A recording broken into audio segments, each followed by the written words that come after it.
ತಾಲೂಕ್ ಅವಣಿ ಹೋಬಳಿ ದೇವರಾಯ ಸಮುದ್ರ ಕಂದಾಯ survey number 134ರಲ್ಲಿ ಕಲ್ಲು ಬಂಡೆಗಳನ್ನು ಮಾರಾಟ ಮಾಡುತ್ತಿರುವ ಕಂದಾಯ ಅಧಿಕಾರಿಗಳು ಸರ್ವೆ ಅಧಿಕಾರಿಗಳು ಯಾರು?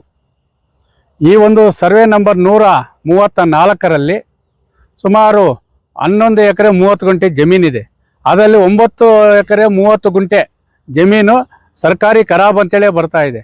ಇನ್ನು 2 ಎಕರೆ ಪಿ ಬಾಬು ಸಣ್ಣ ಪದ್ಮನಾಭ ಅನ್ನೋರಿಗೆ ಬೆಂಗಳೂರು ಮೂಲದವ್ರಿಗೆ ಯಾರಿಗೋ ಅದನ್ನು ಮಾರಿದಾರೋ ಇಲ್ಲ ಅವ್ರಿಗೆ ಮಂಜೂರಾಗಿದೆ ಗೊತ್ತಿಲ್ಲ. ಕಲ್ಲು ಬಂಡೆಗಳಿಗೂ ಸಹ ಈ ರೀತಿ ಕಾಂಪೌಂಡ್ಗಳಾಗ್ತಾ ಇದ್ರೆ ಈ ವ್ಯಾಪ್ತಿಯ ಕಂದಾಯ ಅಧಿಕಾರಿಗಳು ಏನೋ ಭೂಗಳ್ಳರ ಪರವಾಗಿದ್ದಾರಾ? ನಾವು ಪ್ರಶ್ನೆ ಮಾಡ್ತಾ ಇದ್ದೀವಿ. ಕಲ್ಲು ಬಂಡೆಗಳಿಗೆ ಯಾರಪ್ಪನ ಸೊತ್ತು? ಆ ಕಲ್ಲು ಕುಟುಕರು ಅದನ್ನು ಬಂಡೆ ಸುಟ್ಟು ಅದನ್ನು ಕಲ್ಲು ತೆಗೆದು ಮಾರಾಟ ಮಾಡ್ತಾ ಇದ್ರು. ಅಂತಹ ಕಲ್ಲು ಕುಟುಕರ ಹೊಟ್ಟೆ ಮೇಲೆ ಹೊಡೆದು ಇವತ್ತು ಏಕಾಏಕಿ ಈ ಥರ ಕಾಂಪೌಂಡ್ಗಳು ನಿರ್ಮಾಣ ಮಾಡಿದ್ದಾರೆ. ಯಾರು ಕಾಂಪೌಂಡ್ ನಿರ್ಮಾಣ ಮಾಡ್ತಾ ಇರೋದು? ಅದೇ ಬೆಂಗಳೂರು ಮೂಲದವರಿಗಿರುವಂಥ ತಾಕತ್ತು ಇಲ್ಲಿ ಸ್ಥಳೀಯರಿಗಿಲ್ವಾ?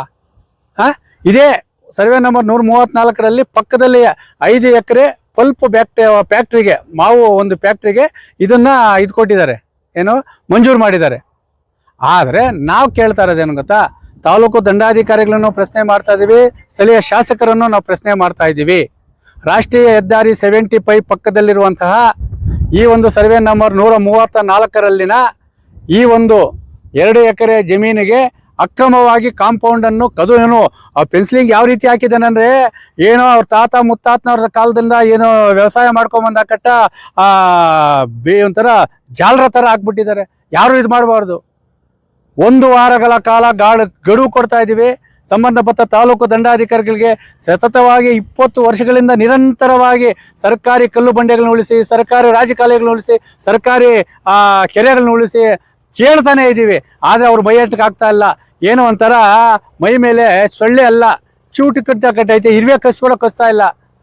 ರೈತ ಸಂಘದ ಹೋರಾಟ ಯಾವ ರೀತಿ ಇರ್ತದೆ ಅಂತೇಳಿ 1 ವಾರದ ಒಳಗೆ ಆ ಪಲ್ಪ್ ಫ್ಯಾಕ್ಟ್ರಿ ಕೊಟ್ಟಿರೋ 5 ಎಕರೆಯನ್ನು ಹೊರತುಪಡಿಸಿ ಸ್ಥಳೀಯರು ಯಾರು 1 ಎಕರೆ 2 ಎಕರೆ ಇರೋ ಅದು ನಾವು ಕೇಳ್ತಾ ಇಲ್ಲ. ಈ ಬೆಂಗಳೂರು ಮೂಲದ ಪಿ ಬಾಬು ಮತ್ತು ಪದ್ಮನಾಭ ಅನ್ನೋರು ಏನು ಹಾಕ್ಕೊಂಡಿದ್ದಾರೆ 2 ಎಕರೆ, ಆ 2 ಎಕರೆ ಕಲ್ಲು ಬಂಡೆ ಇರೋದ್ರಿಂದ ಅವ್ರಿಗೆ ಇಲ್ಲಿ ಮಾರಾಟ ಮಾಡಿದ್ದಾರೆ. ಯಾರು ಮಾರಾಟ ಮಾಡಿದ್ದಾರೆ ಅದನ್ನು ಹುಡುಕೊಳ್ಳಿ.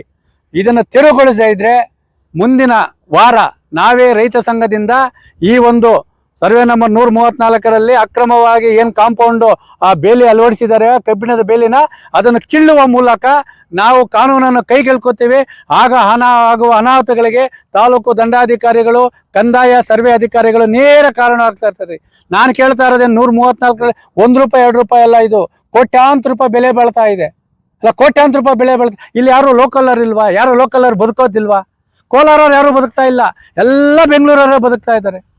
ಇದಕ್ಕೆ ಅಂತ್ಯ ಆಗ್ಬೇಕಂತ ಹೇಳಿದ್ರೆ ನಮ್ಮ ಹೋರಾಟ 134ರಲ್ಲಿನ ಈ ಒಂದು ಬೇಲಿಯನ್ನು ಕಿಲ್ಲುವ ಮುಖಾಂತರ ಈ ಒಂದು ಭೂಗಳ್ಳರ ಕಪಿಮುಷ್ಟಿಯಲ್ಲಿರುವ ಸರ್ಕಾರಿ ಕಲ್ಲು ಬಂಡೆಗಳು, ಸರ್ಕಾರಿ ರಸ್ತೆಗಳು, ಕೆರೆಗಳು, ರಾಜಕಾಲುವೆಗಳನ್ನು ತೆರವುಗೊಳಿಸುವ ಹೋರಾಟಕ್ಕೆ ಒಂದೇ ವಾರ ಗಡುವು ಕೊಡ್ತಾ ಇದ್ವಿ. 1 ವಾರದೊಳಗೆ ಈ ಒಂದು ಕಾಂಪೌಂಡನ್ನು ತೆರವುಗೊಳಿಸಿ ಸರ್ಕಾರಿ ಆಸ್ತಿಯನ್ನು ಉಳಿಸದಿದ್ರೆ ರೈತ ಸಂಘದ ತಾಕತ್ತು ಏನು ಅಂತೇಳಿ ತೋರಿಸ್ಕೊಡ್ತೀವಿ ಅಂತೇಳಿ ಸಂಬಂಧಪಟ್ಟ ಅಧಿಕಾರಿಗಳಿಗೆ ಎಚ್ಚರಿಕೆ ನೀಡ್ತಾ ಇದ್ವಿ.